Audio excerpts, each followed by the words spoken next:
Wrestling fans, this is John Bullard with another fun-filled episode of Pro Wrestling Tonight, and with me in the studio, the one and only Whaddya Say with DDJ, the host of Whaddya Say with DDJ's podcast, the one and only Mr. Dennis Day Jr. How's it going, buddy? Oh, man, I am doing great. Thank you so much for having me on tonight. I really appreciate it. Well, we've been talking about doing this for a while, and the moment has finally arrived for you to be with us on the show. And the folks at home, if you haven't had the chance to check out Whaddya Say with DDJ, it is on a ton of different podcast networks, Genres Podcasting Network, Anchor FM. So there's a lot of ways that fans, and Spotify, there's ways that fans could listen to the podcast. And Dennis, how did you got yourself involved? I mean, how did you get the guy who is the boy next door? How did you get yourself involved in the crazy world of professional wrestling? Oh, we're going to go back here, probably, I want to say about 30, a little over 30 years.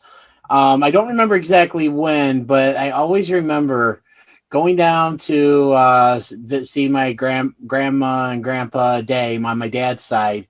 They lived a few blocks down from the house I grew up in. A lot of times we would go down there. It'd be on a Saturday or it'd be something going on, and my grandpa would have it on the TV. And, he'd be sitting in his chair. He had his chair, and he would have it on, and I would just sit there and watch with him because it was something he had on. I didn't really know what it was and that kind of thing. But just the more and more I saw it on, I just kind of got into it, then started kind of talking with him about it and everything. And it kind of grew from there. It just started from just it being on the TV at my grandpa's house to, Do you remember who was some of his favorite wrestlers? I don't. But he was pretty much more of an NWA guy, because it always seemed like I think he had Saturday night on or whatever. But when I really started getting into it, I found more WWF stuff. So he kind of got me into NWA, WCW, and I kind of got him into the WWF. And yeah, but I mean, back at the time, I would assume I don't know for sure, but I know I think I remember seeing Flair, Sting in, his early days, guys like that and stuff, but I don't remember who his favorites were. Yeah, so that's back in the old 6:05 Eastern time. Yep. TBS station. Oh yeah, back in the glory days of professional wrestling, when he was a kid on Saturdays and he was a wrestling fan, when you saw that clock and it was 6:05 Eastern, you knew there was only one place to sit down and watch wrestling, that was on TBS. Absolutely. And some of my fondest memories was that too, growing up as well. And, he used to sit there in my adopted father, my Papa Sam's lap as a little boy and watch wrestling with him. So, yeah, I could definitely relate to that. That's, moments like that, we need to spend family time, but you're enjoying the same program together. Nothing beats that. Really. That was what created the bond that I shared with my grandfather, and up until the day he passed away. And honestly, I watch wrestling now. It's a kind of a way to preserve that bond and to remember those times that we used to watch together. So yeah, and now you're not only watching it, but now you're the guy who's hosting one of the most talked about podcasts in the Midwest. You've had some pretty interesting and also some pretty great top-notch guests on your show as well. So, who has been some of the guests that you've had on your podcast of Whaddya Say with DDJ?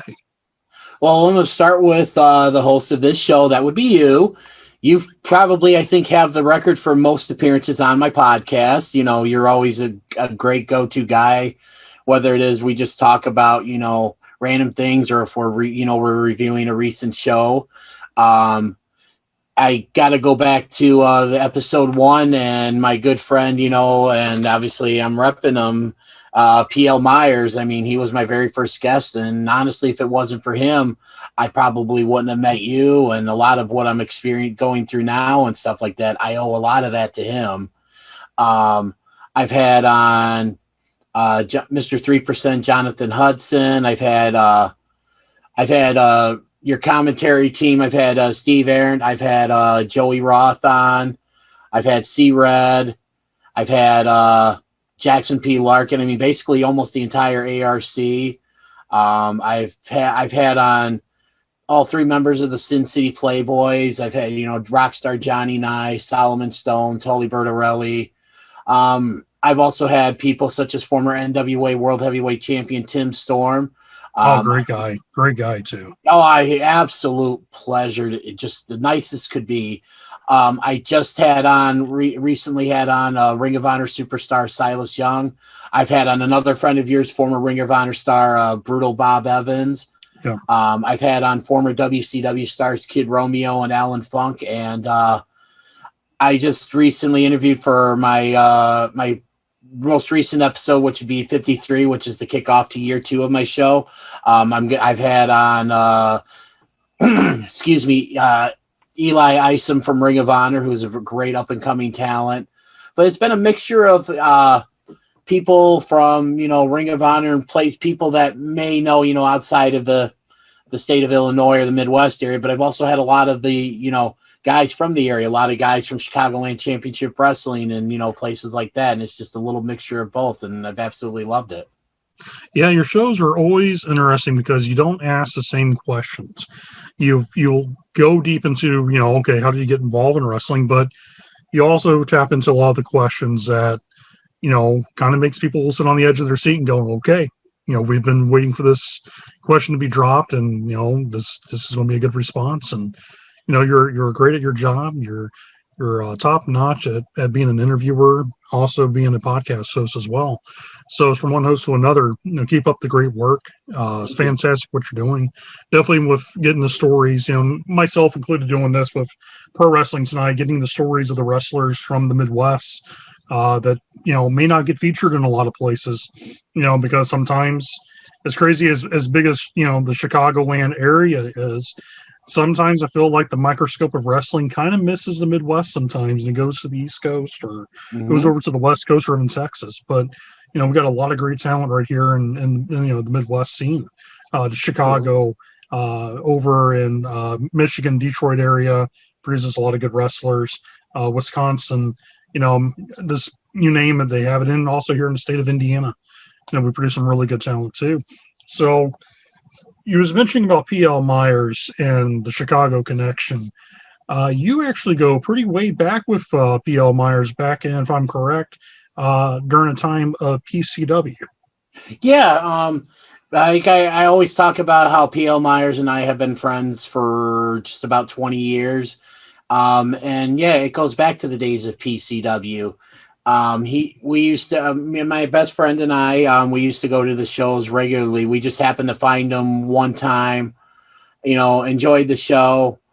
And then like a few months later, we were like, hey, they're going to be, I think, in Elk Grove Village or something like that. Let's go check them out, and we went and we had so much fun. We started just going to the shows like every month they were doing a show. We were there.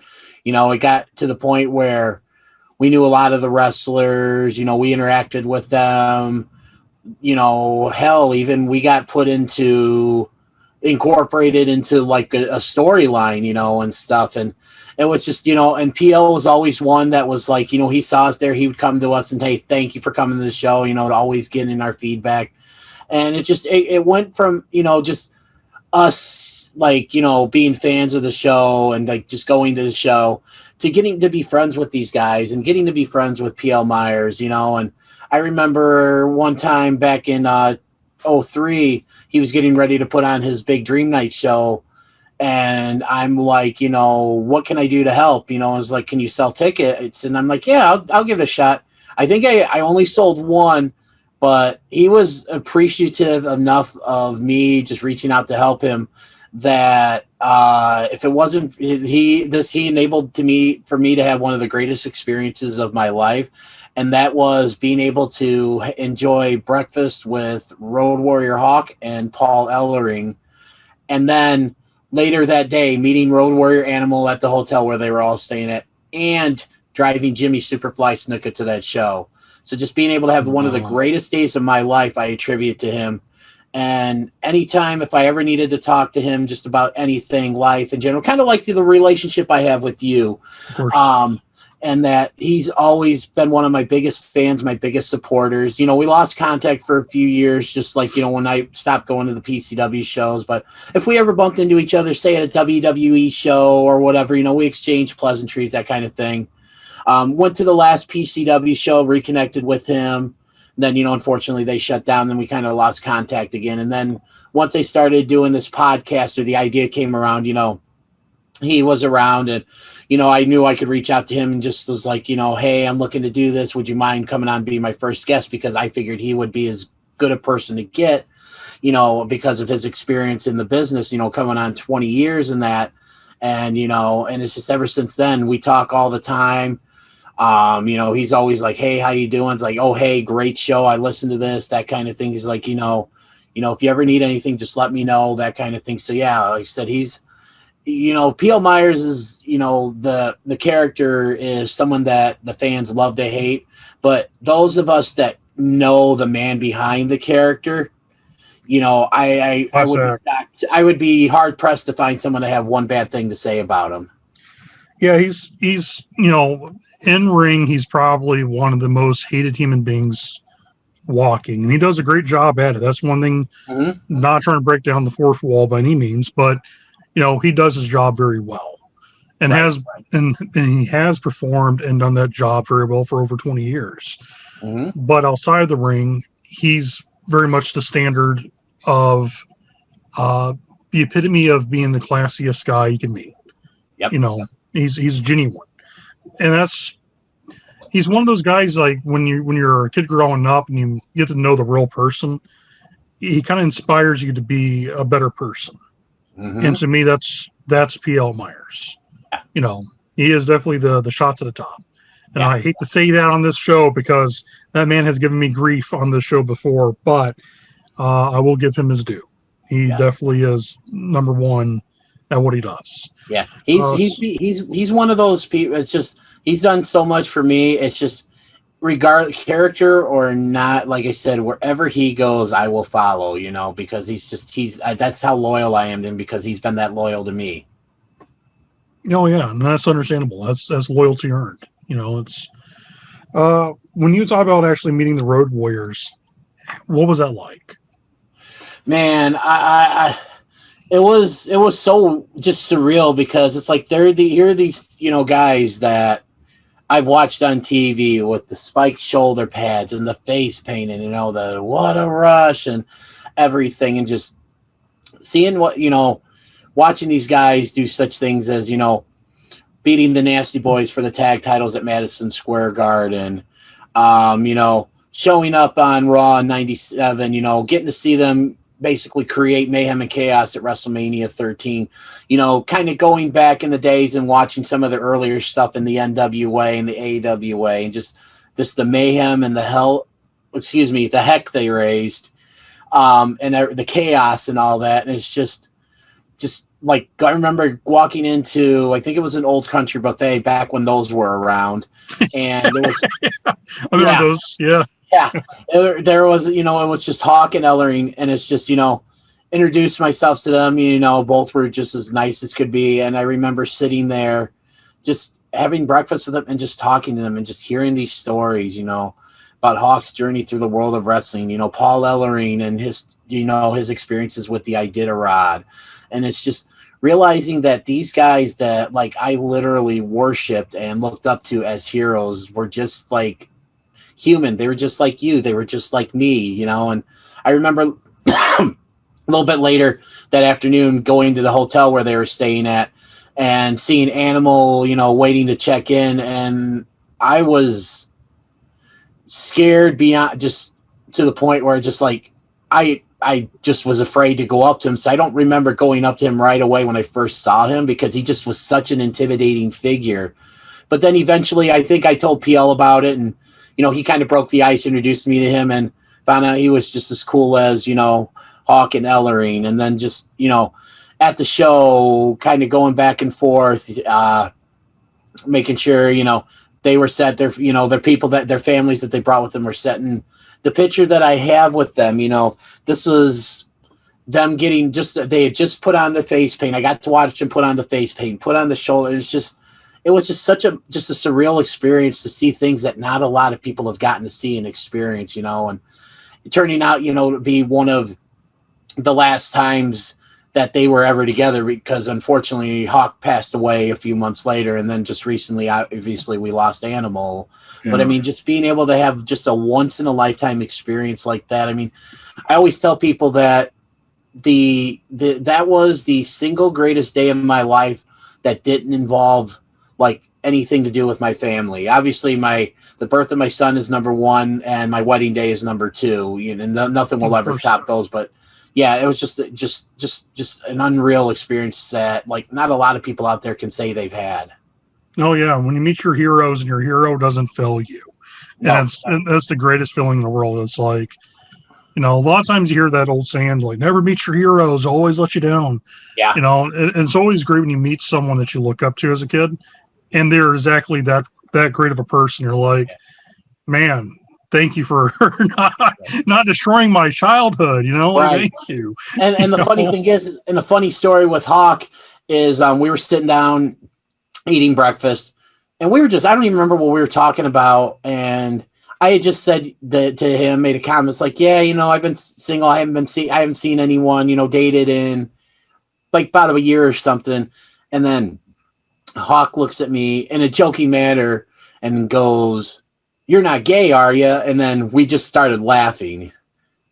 And that's so, because I mean, I knew he meant it as a joke and stuff. And I'm like, oh, no. It's like, oh, okay. I mean, just being able to crack a joke with someone that like I looked up to as a hero, it's just, I mean, again, how many people can say they got to do that? Yeah, not many at all. Talking about Paul Ellering, what an interesting man he is. Very. It's like he's really one of the smartest guys, not just wrestling wise, but smart like financial. He's very, very smart. When you talk about the stock market on TV, he really did help guys invest into retirement and make their money. Just all three of those guys, man, were Paul's still with us, thank God. Yeah. But with all three of them, interesting trio all together. Absolutely. With their backgrounds and everything. So going forward into this, I know you're working on doing some extra interviews for Chicagoland coming up for our big August 21st show. With all the matches that so far has been announced on the August 21st shows coming up, what are your top three picks that you're looking forward to on that night? Well, number one is the match that just got announced. That's Creed versus Hudson, because I mean, it's just, I'm a huge fan of Jonathan Hudson. From the time I had him on my podcast to getting a chance to talk with him at the June show, and just seeing the way he cuts promos and seeing some of his stuff in the ring. I mean, it's just an unbelievable talent, and is definitely, someone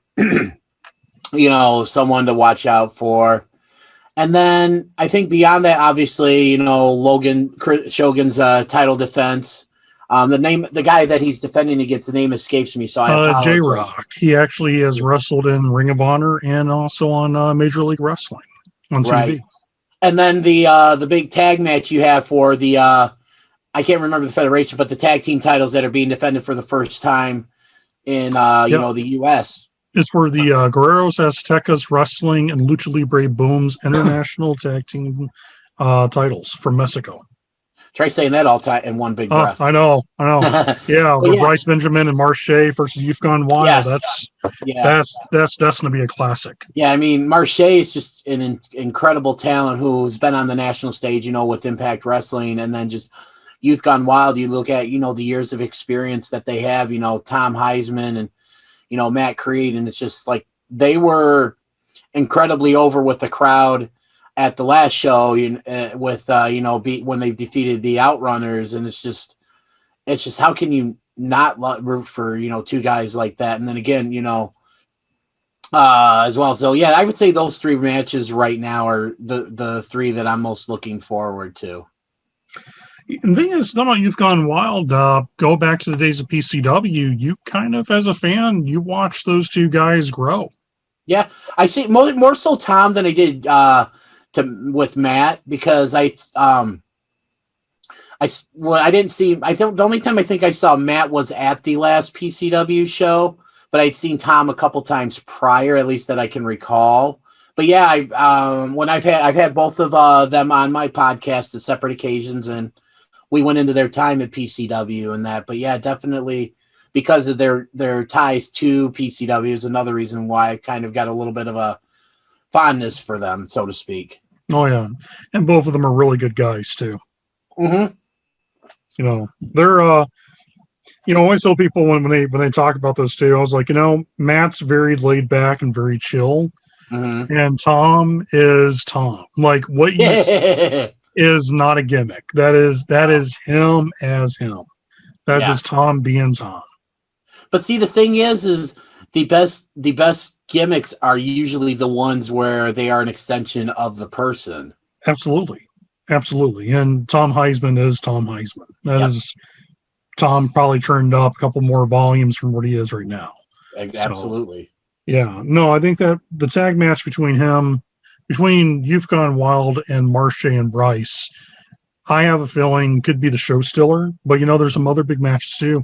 You talked about James Creed, the sharpshooter, making his Chicagoland debut. Really, what makes that match interesting about him and Hudson is it's really both their in-ring debuts at Chicagoland. Yeah. John Hudson's almost right now kind of looking at a year in the making for him to actually have his debut with us in ring. And sure enough, here comes Mr. Hudson, and he made his demands, on Facebook, on social media, everywhere he can go. He made his demand. He wants us to pick an opponent. The funny thing is, we didn't pick James Creed to be his opponent. James Creed stepped up to the plate and wanted that spot. He wanted that shot again against Hudson. Him and Hudson actually had a very famous trilogy of matches here in the Midwest that stole the show. Every time they had a match against each other, and they turned into the 2 out of 3 falls, and now they bring this feud to a worldwide stage at Chicagoland Championship Wrestling, and the fans are going to see that. We got the Chicagoland Grand Championship match. Our champion, the Shogun Chris Logan, takes on former, current Ring of Honor talent, J-Rock. And J-Rock has won belts. He's a very well-known trainer of champions. He's actually the guy who actually helped train EC3. Oh, wow. And Shane Taylor, both. And J-Rock's a trainer. Like I said, guys who have held gold and has been everywhere. Well, J-Rock's the guy that helped get him to the dance. There's so many matches on this show. It's like, it's not just me as a promoter, but this is me just stepping back, looking at it in a more of a fan perspective. Another match that has a possibility of doing this is Garrison Creed versus Vic Capri. Oh, yes, that one too. I feel bad I completely forgot about it, because I know talking to you and actually talking with Vic when I had him on my podcast recently, that promo that they had after Creed destroyed the Nerd was just intense, and was probably my favorite. No, not probably. It was definitely my favorite moment from the June show. Yeah, and a lot of fans, messaged me after the show. They're like, "Man, that already has a big fight feel to it right off the bat, just because of that." So we have that going on. There's so many. Let's also not forget Ewok, the other fighting champion at Chicagoland, the UHC champion, is taking on another young man debuting, and that's the Dreambreaker, Aaron Stone. And Aaron has been doing quite well for himself at a young age. He's only, I believe, 22 years old, and he's been wrestling since he was a teenager. And the young man's got a world potential. Of course, Damian Tyler, we all know he's going to be lurking in the shadows watching that match, because for some reason he has some vendetta against Ewok. I guess because wasn't he ringside for Ewok's last match against Jay Cross? Jay Cross, yeah. Yeah, there's got to be something there. Speaking of Jay Cross, we have a gauntlet match also planned. This is big news on the show here, ladies and gentlemen. We will see the Nerd, the one and only Jay Valentine, making his debut, J Cross, the returning Theo Storm, and Chip Walker. Oh, wow. And the gauntlet. So we'll be doing picking random numbers and see who gets what spot. And, you know, we got a unique group of guys wrestling. We got some people who can high fly. We got some guys who are technical wrestling machines. And then, of course, you got people like Jay Cross, who's just a human bulldozer. Mm-hmm. Then we also have another interesting tag match, talking about our love for tag team wrestling here in Chicagoland. We have the Sin City Playboys taking on Sean Tyler and the Swamp Monster himself, the one and only Brutus Atwell. And I truly look at that match as probably the most interesting in the sense of this could be a match that steals the show, or this is a match that's going to get everyone talking at the end of the night asking, will you bring back those guys? And those guys could be either the Sin City Playboys or Sean Tyler and Brutus Atwell. So all in all, we're in for a long, fun-filled night of wrestling. You know, to me, I think that this show is definitely going to top the June show. And, you know, we're building up to our big one-year anniversary show, October 16th. Mm-hmm. And, man, I'm excited. I'm ready for wrestling. Me too. Dennis, as we're going to wrap up the show, is there anything you want to say to your fans, your followers that follow your podcasts, and any future talent that you would like to have on your show? As for my fans and my followers, you know, thank you. As the only thing I can really say is thank you for continuing to listen and allowing me to live out this dream that I have, or this will, you know, kind of get my foot in the door in the professional wrestling world. As for future guests, anybody who's interested is more than welcome to reach out to me either on Facebook or Twitter, or if you see me at the CCW shows, by all means, come over and say hello. Yeah, that's really about it. All right. Well, Dennis, thank you for being the guest on our show tonight. And ladies and gentlemen, August 21st, Chicagoland Championship Wrestling. Check out our website at www.chicagolandchampionshipwrestling.com. Also, go out there, check out on Facebook, and look up this man here, Whaddya Say with DDJ. Dennis and myself want to tell all you fans, we'll see you there at ringside.